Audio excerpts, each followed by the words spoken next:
హరీష్ రావు గారు.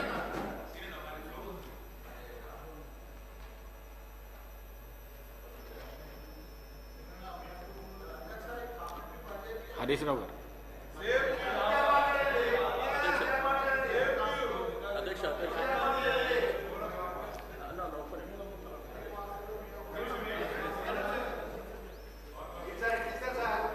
శ్రీనివాస్ యాదవ్. అధ్యక్ష, మీకు ధన్యవాదాలు తెలియజేస్తూ, ఇప్పుడు మొన్న 2 days బ్యాకే 3 రోజుల క్రితమే చెప్పినాం అధ్యక్ష. ఇప్పుడు బడ్జెట్ మీద మాట్లాడాలనేటువంటి మీరు అవకాశం ఇచ్చారు అధ్యక్ష. దయచేసి గౌరవ డిప్యూటీ సీఎం గారు, అదేవిధంగా శాసనసభ వ్యవహారాల మంత్రి గారు వారు కూడా ఇక్కడే ఉన్నారు. నేనేమంటా, మొన్న కూడా చెప్పిన, ఇట్లా ప్రతిసారి ఇంటరప్షన్ ఉండి మీరు మాట్లాడతాం మేము మాట్లాడతాం అనుకుంటూ పోతే అది పద్ధతిగా ఉండదని చెప్పి, మీరు ఆల్రెడీ డిప్యూటీ సీఎం గారు రాసుకుంటారు, వారు రిప్లైలో చెప్తారు, మధ్యలో ఏదైనా లెజిస్లేచర్ అఫైర్ మినిస్టర్ గారు ఉంటే మాట్లాడతారు. అనవసరంగా అక్కడి నుంచి మీరు ఇక్కడి నుంచి మేము ఇట్లా ప్రతిసారి ఇదే విధంగా వెళ్తే అధ్యక్ష సభ నడవడం ఇబ్బంది అవుతుంది అధ్యక్ష. దయచేసి మీరు అవకాశం ఇచ్చారు, మా హరీష్ రావు గారికి అవకాశం ఇచ్చారు, వారు కంప్లీట్ చేసిన తర్వాత మాట్లాడుకోమని చెప్పండి అధ్యక్ష. ప్రతిసారి ఇట్లయితే వాళ్ళకి ఇబ్బందే మాకు ఇబ్బంది అధ్యక్ష. ఇప్పుడు వాళ్ళు అడుగుతారు, మధ్యలో మేము అడుగుతాం.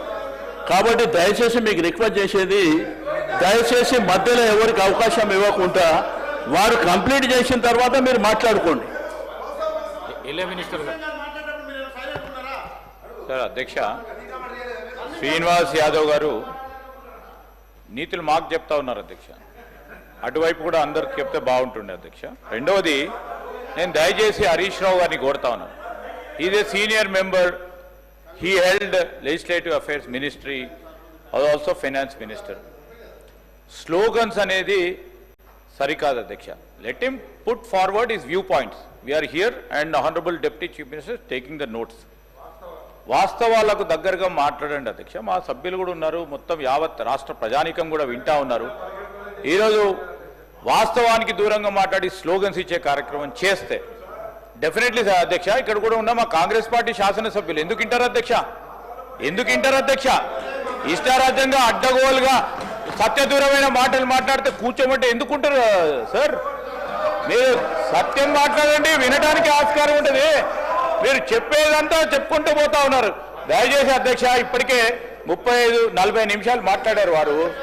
దయచేసి మొత్తం అన్ని సబ్జెక్ట్స్ అయిపోయినాయి అధ్యక్ష. వారిది సబ్జెక్ట్స్ అన్ని మాట్లాడినరు. మహిళల గురించి మాట్లాడినరు, సంక్షేమాన్ని గురించి మాట్లాడినరు, విద్యార్థుల గురించి మాట్లాడినరు, ఉన్న సబ్జెక్ట్స్ అన్ని మాట్లాడినరు, పరిశ్రమలకు సంబంధించి అన్ని సబ్జెక్ట్స్ మాట్లాడిన మళ్ళీ ఇంకేంది అధ్యక్ష? దయచేసి కంక్లూడ్ చేయమని కోరుతా ఉన్నాను అధ్యక్ష. ఏం అన్యాయం శ్రీధర్ అండి ఇది. అధ్యక్ష, శ్రీధర్ బాబు గారిని గౌరవిస్తూ వారి మాటల్ని పాజిటివ్గానే తీసుకుంటున్నాం అధ్యక్ష. మా ప్రయత్నం ఏదన్నా ఉందంటే ప్రభుత్వం యొక్క దృష్టి ఆకర్షించాలి, గౌరవనీయులు బట్టి విక్రమార్క గారి దృష్టిని ఆకర్షిస్తే ఏదైనా కొత్త పేదలకు, దళితులకు, గిరిజనులకు లాభమవుతుందనే తాపత్రయం తప్ప మిమ్మల్ని ఏదో విమర్శిస్తే మాకేదో వస్తుందనేది ఏం లేదు అధ్యక్ష. అధ్యక్ష, ఇప్పుడు పోయిన బడ్జెట్లో ఎస్సీ ఎస్టీలకు ఇల్లు కట్టడానికి 1,00,000 రూపాయలు ఎక్కువ ఇస్తామన్నారు. ఈ బడ్జెట్లో తీసేసిండ్రు. మా తన్లాట ఏంది? బట్టి గారి దృష్టిని ఆకర్షించడం ద్వారా ఈ రాష్ట్రంలో దళిత గిరిజనులకు ఇండ్లు కట్టుకోవడానికి 6 లక్షలు రావాలనే తన్లాట తప్ప ఇంట్లో ఏమైనా విమర్శ ఉందా అధ్యక్ష? అర్థం చేసుకోవాలి కానీ అధ్యక్ష.